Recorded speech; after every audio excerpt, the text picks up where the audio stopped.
Assalamualaikum warahmatullahi wabarakatuh. Perkenalkan, nama saya Andi Susila Ridwan. Saya akan melakukan presentasi. Judul presentasi yang saya akan lakukan adalah Balak Lumpuah di Kabupaten Bantaeng. Balak Lumpuah di Kabupaten Bantaeng. Tak salah memang jika Kabupaten Bantaeng disebut Buta Toa atau Kota Tua. Di daerah yang berjarak kira-kira 120 km dari Makassar ini, banyak ditemukan peninggalan bersejarah. Salah satunya adalah Balak Lumpuah.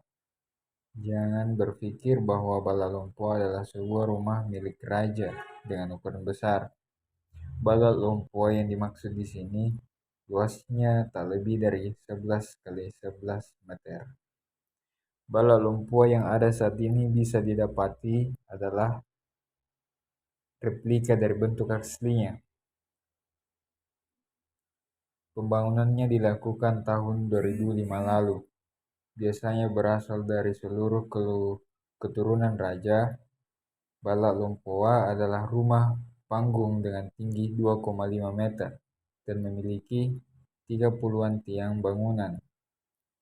Untuk membangun replikanya memang tidak mudah, diperlukan sedikitnya 12 jenis kayu. Itu pun saat ditebang kayu tidak boleh menyentuh tanah. Sedangkan Balak Lumpuah asli yang dibangun sejak tahun 1886 tepat berada di belakang bangunan baru.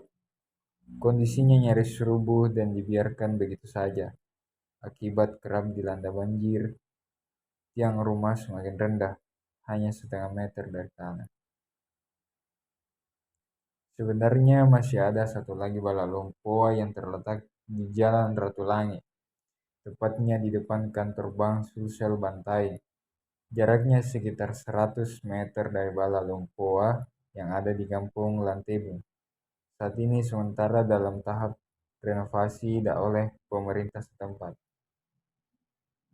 Selain sebagai tempat menyimpan pusaka, Balak Lumpuah juga menjadi tempat minta izin bagi keturunan raja yang punya kaul atau keinginan. Misalnya saja Arfandi Idris saat mendaftar di KPU sebagai calon bupati, anggota DPRD Sulsel ini berangkat dari Balak Lumpuah. Seperti rumah-rumah peninggalan raja-raja di Sulsel, lainnya Balak Lumpuah penuh dengan mitos. Warga setempat masih mempercayai kekuatan gaib, sehingga banyak yang datang untuk sekedar minta izin atau maksud lainnya. Balak Lumpuah juga yang sebelumnya selalu tertutup rapat, Jumat kemarin pintunya terbuka lebar. Kebetulan penulis beruntung tengah mendapati Pinating atau juru kunci sedang membersihkan beberapa bagian rumah. Di ruang utama tidak ada satupun perabotan, hanya beberapa lembar karpet, kecuali salah satu ruang yang berada di samping. Terdapat seperangkat kursi untuk menerima tamu. Salah satu tiang besar di dalam rumah dibungkus kain berwarna merah. Di dekat tiang ini, setiap malam Jumat, Pinating selalu menyalakan lampu, tapi bahannya dari minyak biji kemiri yang ditumbuk. Dalam bahasa Bantaeng disebut konjolo, mirip obor. Bedanya, obor menggunakan minyak tanah. Antara ruang utama dengan ruang belakang dibatasi dinding. Di ruang ini penulis sempat melihat seperangkat alat band yang tersusun rapi. Alat-alat musik itu rupanya milik salah seorang cucu raja yang disimpan sementara di atas rumah karena banjir. Di ruang belakang ini terdapat sebuah tangga untuk naik di tempat penyimpanan benda-benda pusaka. Sayangnya tidak sembarang orang yang bisa melihat langsung benda-benda yang dianggap keramat itu. Keturunan raja pun harus minta izin ke penunggunya. Dem Muna dan suaminya Dem Balle sejak 5 tahun lalu ditunjuk sebagai Pinating oleh keluarga kerajaan Bantaeng untuk menjaga Balak Lumpuah. Dia menggantikan Pinating sebelumnya, alias tugasnya membersihkan dan merawat rumah. Mungkin karena bukan keturunannya, maka Balak Lumpuah itu belum rampung, padahal direnovasi sejak tahun 2005 lalu.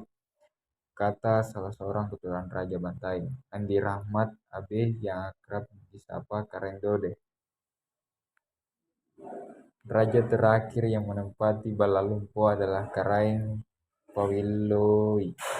Beberapa puluh tahun lalu, keturunan Karaeng Pawiloi antara lain dua kandidat Bupati Bantaeng, Nurdin Abdullah dan Arfandi Idris. Letak Balalumpo cenderung tersembunyi tetapi mudah dikenali.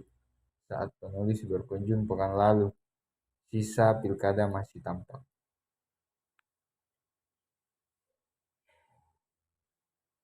Yang menandakan kawasan ini sebagai tempat tinggal raja zaman dahulu adalah tembok di sekelilingnya yang sudah mulai runtuh di sejumlah titik akibat dimakan usia.